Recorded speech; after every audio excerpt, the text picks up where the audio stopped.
Hi everyone, it's Natalie and welcome back to my channel. Today I'm going to be sharing with you all my Owls Readathon TBR.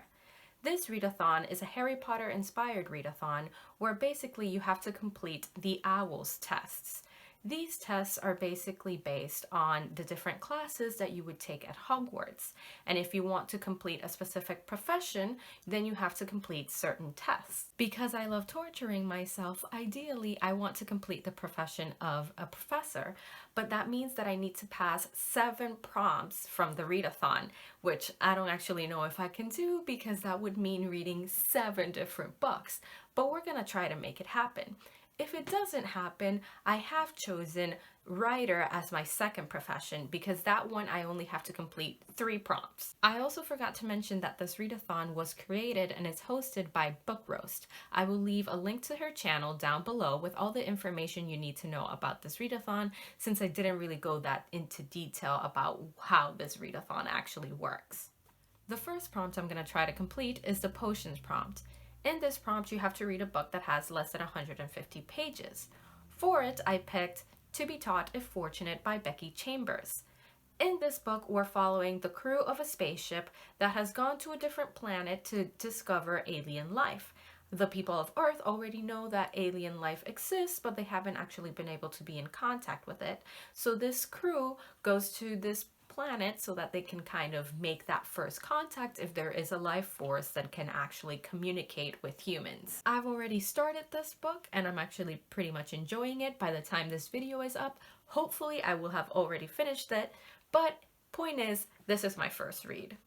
The second prompt I'm going to try to fulfill is History of Magic, which is to read a book that features wizards or witches of some kind. For this prompt, I'm going to be picking up Miranda and Milan by Catherine Duckett. As far as I know, this is a retelling of The Tempest by Shakespeare, and all I know is that supposedly there's a sorcerer in The Tempest, so I'm assuming there's going to be a sorcerer in this book, but if there isn't, I'll just make something up. I'll probably pick up and reread Strange Grace by Tessa Gratton because I know for sure that there are witches in this book.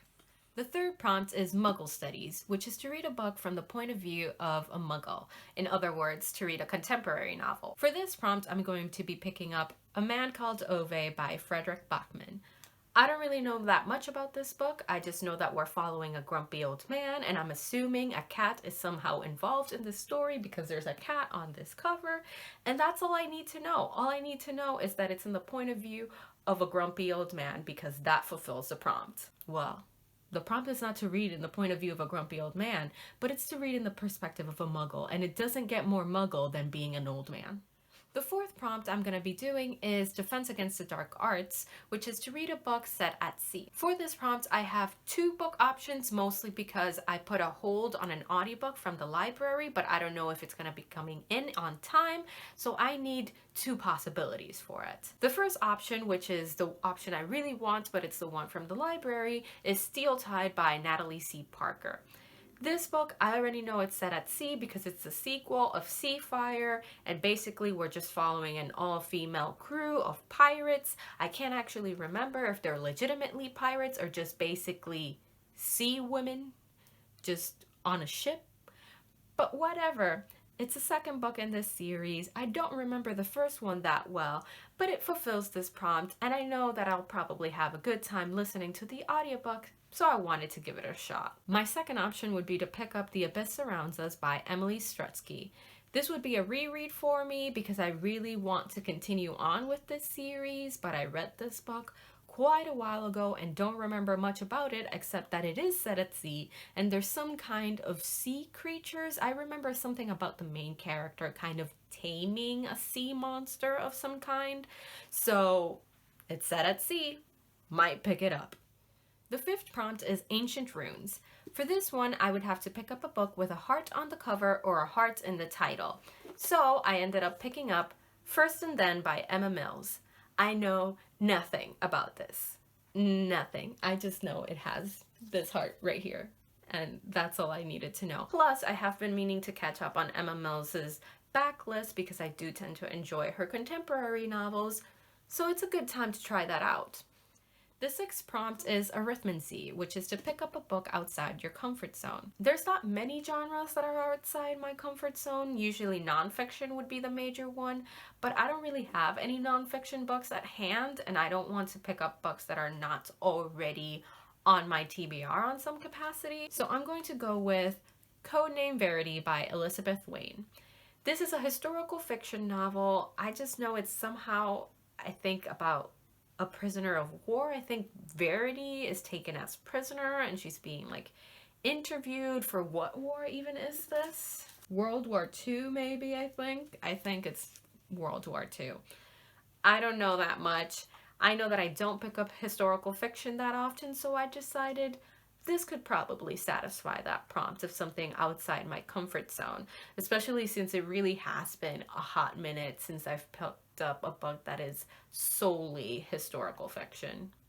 The seventh prompt is herbology, which is to pick up a book that has a title that begins with an M. For this prompt, I'm going to be picking up My Sister the Serial Killer by Oin Ying. Listen, by Braithwaite. I don't know how to say her name, all right? Don't come for me. But all I know about this book is that it's kind of marketed as a thriller, but it's not really a thriller. You're just kind of following the main character whose sister is a serial killer. And the issue is that the main character really likes this co-worker she has, but her sister starts getting invested and interested in this co-worker. And the main character doesn't want that to happen because she knows that her sister has the tendency of killing her boyfriends and she doesn't want her co-worker to die. So this has been on my TBR for quite a while now. It sounds very, very interesting. I've heard mixed things about it. Some people find it too boring. Some people find it too meandering.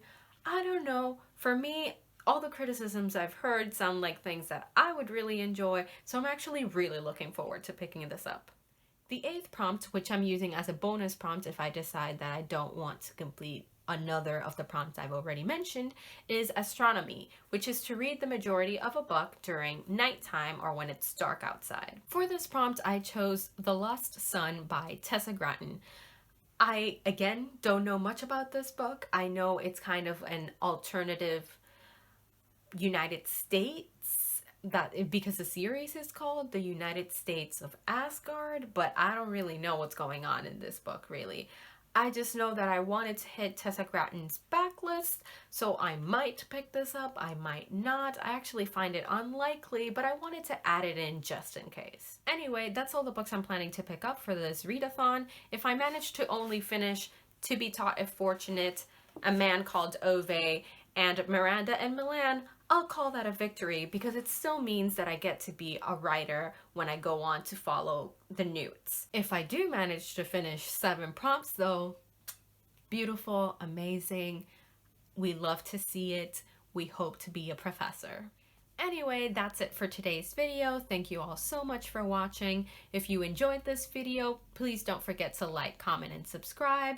If you would like to follow me on any of my social media, I will leave the links to down below in the description. But for now, see you next time.